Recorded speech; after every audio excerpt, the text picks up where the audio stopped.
Good morning. কেমন আছো সবাই? আমরা দারুণ আছি, ভালো আছি। বৃষ্টি হব হব করেও হচ্ছে না, কিন্তু চারিদিকে হচ্ছে বলে আমাদের এদিকে ঠান্ডা পড়ে গেছে, তাই ওয়েদারটা ভালোই আছে। আমার একটু রাত্রেবেলায় ঘুম হয়নি, দুদিন গরমে ঘুম হচ্ছিল না, কালকে আবার শীত লেগে গেছে, দিয়ে ঘুম হয়নি।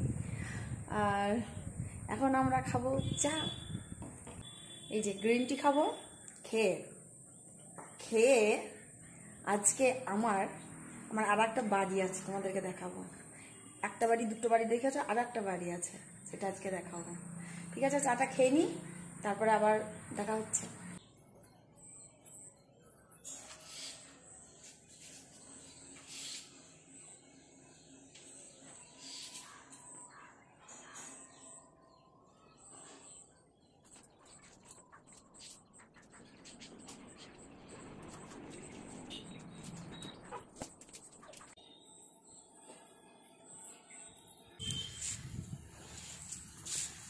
তোমরা দেখতেই পাচ্ছ আমার স্নান হয়ে গেছে, আর এখন বাজে ওই 7:30 মতো হবে। তো আমি চেঞ্জ করে নিয়েছি, আর বুঝতেই পারছো আমার ড্রেসটা আজকে অন্যরকম, তার মানে আমি এক কোথাও যাব। তো তোমাদেরকে আজকে আমার স্বপ্নের বাড়ি দেখাবো, যে বাড়িতে আমি সব থেকে ভালো থাকি। আমার ওই বাড়িটা তোমাদেরকে এখনো দেখানো হয়নি, ওই বাড়িটা আজকে দেখাবো। আর এই যে দেখো বৃষ্টির জলগুলো কেমন এই লাইনের ধারে জমে গেছে, একদম সেই অনেক দূর অবধি। তো এর মধ্যে দেখছি প্রচুর কচ্ছপ হয়েছে। আমার বর সকালবেলা দান মাজতে মাজতে এখানে দাঁড়িয়ে দাঁড়িয়ে দেখছে যে জলের মধ্যে কচ্ছপ আছে, আর জলটা তো পরিষ্কার, খুব সুন্দর জল। তো কচ্ছপ বড় হলে যদি উঠে আসে ধরবো তখন। আর এই দেখো আমাদের কলমি শাকগুলো কেটে নিয়েছি, কলমি শাকগুলো কেটে দিয়েছি, দিয়ে খেয়ে নিয়েছি। কত সুন্দর বেলি ফুল ফুটেছে, খুব সুন্দর গন্ধ।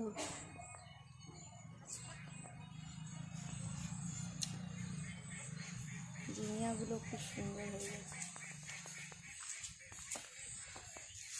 এই জিনিয়াটা পুরো গাঁদার মতো দেখতে।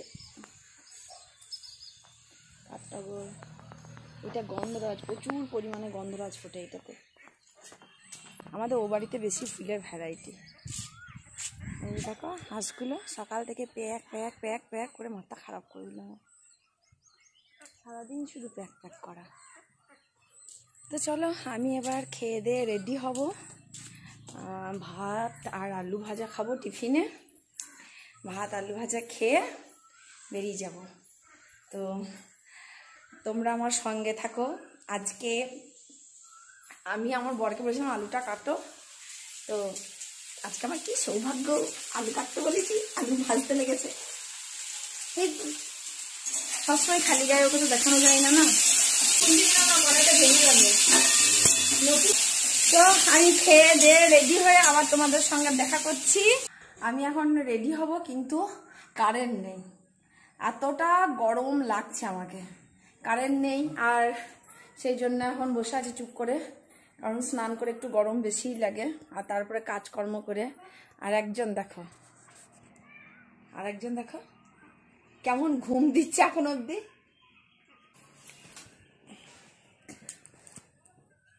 ওর মাথায় ফিতে বাঁধা ছিল, ফিতে খুলে মনাই অমনাই, ওর কানে এখন কোনো শব্দই ঢুকছে না। আমাকে বাইরে আসো, তুমি ডাকছো।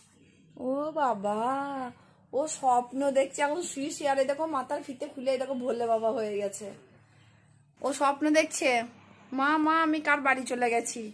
ঘুমিয়ে ঘুমিয়ে দুপুরবেলা স্বপ্ন দেখছে, সূর্য উঠে গেছে। ওঠো ওঠো ওঠো ওঠো, ঝটপট উঠে পড়ো, আমি বেরিয়ে যাব, চলো।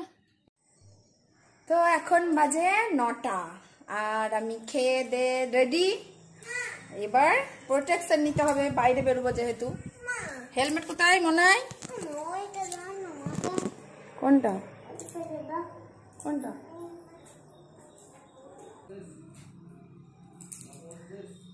আমি রেডি হয়ে গেছি, চুলটাকে একটু গুটিয়ে নিই, নইলে হেলমেট পরতে অসুবিধা হবে। চুল বাঁধা হয়ে গেছে, আর এবার প্রোটেকশন নিতে হবে। ডবল মাস্ক পরতে পারি না, খুব কষ্ট লাগে।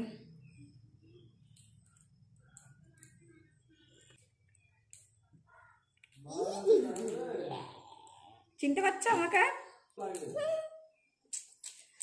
চলো, চাবি কই? চাবি চাবি চাবি। আমার সঙ্গে ওই বাড়ি যাবে।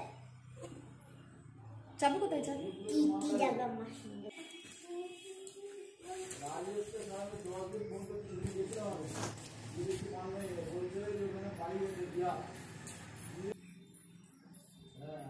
আমি এবার বেরিয়ে যাবো, তারপরে গিয়ে আবার তোমাদের সঙ্গে কথা বলবো, ঠিক আছে?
তো দেখো, আমি আমার গন্তব্যে পৌঁছে গেছি। আমাদের ট্রেনিংয়ের সময় শেখানো হয় school is my second home, but school is my first home. আমার কাছে স্কুলই প্রথম বাড়ি এবং সব থেকে ভালো থাকার, ভালো রাখার নিজেকে প্রথম জায়গা। আমাদের স্কুল খুব ছোট্ট খাট্ট, এমন কিছু বড় নয়, স্টুডেন্ট নয়। দেখো বিড়াল ঢুকে বসে আছে।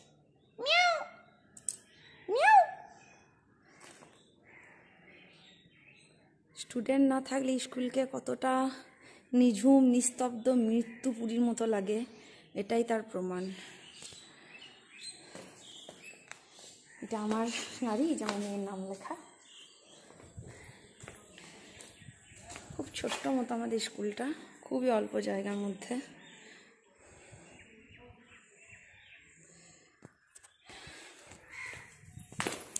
আমি খুলে পরে দেখাচ্ছি। এই রুমটাতে আমি ক্লাস নিই, এই রুমটায়। এই যে এইগুলো আমি লিখেছি, এগুলো আমার লেখা, এগুলো সব আমার লেখা।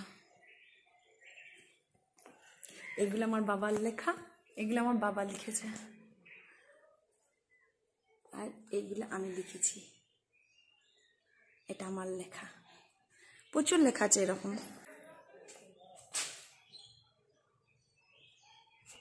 এই যে আমি চলে এসেছি স্কুলে, আর এই যে আমাদের জুতো দেওয়া হবে, আর মিড ডে মিলে চাল ডাল দেওয়া হবে। স্কুল ঘরের অবস্থা খুব খারাপ, সব অগোছালো হয়ে আছে। দেখো, তো বেশ কাজকর্ম সেরে নিয়ে আবার ঘরে কথা বলবো।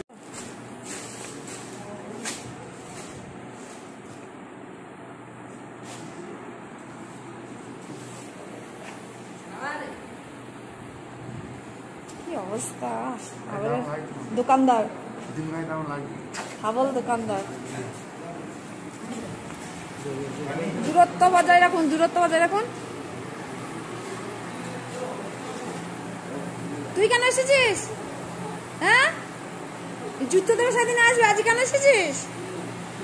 আরে যান, লাইন দেন। হ্যাঁ, ছবি তুলে পাঠাই দেবে। হাত ধোবেন সাবান দিয়ে আগে, ওইখানে সাবান জল দেওয়া আছে। তুই কেন এসেছিস?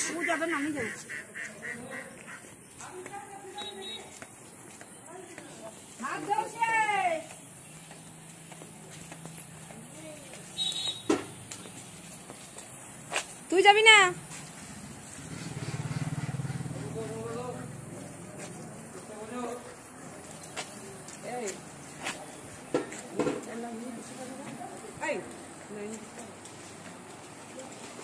হাত মাথায় দিচ্ছ না, হাতে দাও, হাতে দাও স্যানিটাইজারটা।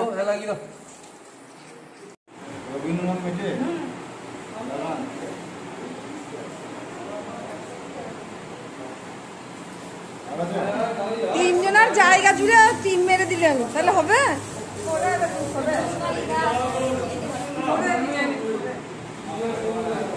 বা প্রত্যেক মাসে বলা হয় যখন আসবেন কোন ক্লাসে, সেটা নাহলে অতগুলো বাচ্চার মধ্যে খুঁজতে টাইম লাগবে তো।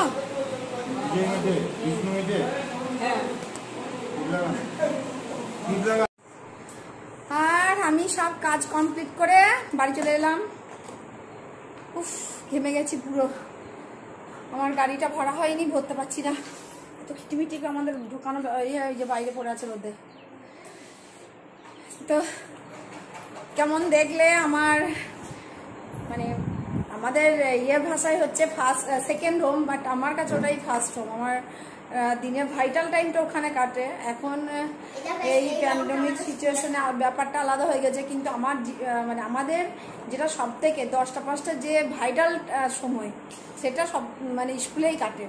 তা কেমন লাগলো আজকে সব জানাবে, জানিয়ে আমাকে লিখবে। আর এই যে আমার মা চোখে চশমা লাগিয়ে বসে বসে দেখছে এখন। ঠিক আছে, আমি ফ্রেশ হয়ে নিই, তারপরে আবার পরে কথা বলবো। তো এখন বাজে বিকাল কটা, 5টা বেজে গেছে। না, 4টে। 4টে না, কটা বাজে এখন? এখন বাজে 4:45। তো 4:45 বাজে, কিন্তু সারা দুপুর আমরা কোথায় বসবো, কোথায় দাঁড়াবো বুঝতে পারছি না। এত গরম, কারেন্ট নেই। আমাদের এখানে কথায় কথায় কারেন্ট চলে যায়, আর সারা দুপুর বিকাল শুধু হসফস করে মরি। আর একজনা এই যে অবস্থা দেখো, ফ্রিজের মধ্যে ঢুকে বসে আছে।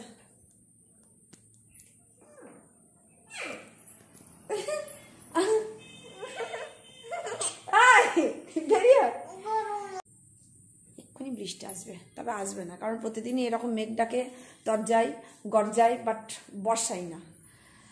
তর্জন করছে এইরকম, প্রতিদিন মেঘ করে, মেঘ আসে মেঘ যায়, কিন্তু তর্জন গর্জন সবই হয়, কিন্তু বর্ষণ হয় না। তো আমি বিকালের দুপুরের পর কি কেন দুপুরের পর ব্লগটা কন্টিনিউ করি না বুঝতেই পারছি। এই গরমে প্রচণ্ড হাঁসফাঁস করে আমি বাইরে যাই, বাইরে বসি, যদি কখনো সম্ভব হয় ওয়েদার ঠিকঠাক থাকে তাহলে ওকে নিয়ে একটু বাইরে বেরিয়ে যাই। আর আমি বাইরে রাস্তাঘাটে ভিডিও করতে পছন্দ করি না, তাই করি না। আর সন্ধ্যাবেলা এসে একদিন কারেন্ট থাকে না, তাই ভিডিও করার প্রশ্নই নয়। তো আজকে আমার ব্লগটা এখানেই শেষ করলাম। টাটা, ভালো থাকো, সুস্থ থাকো।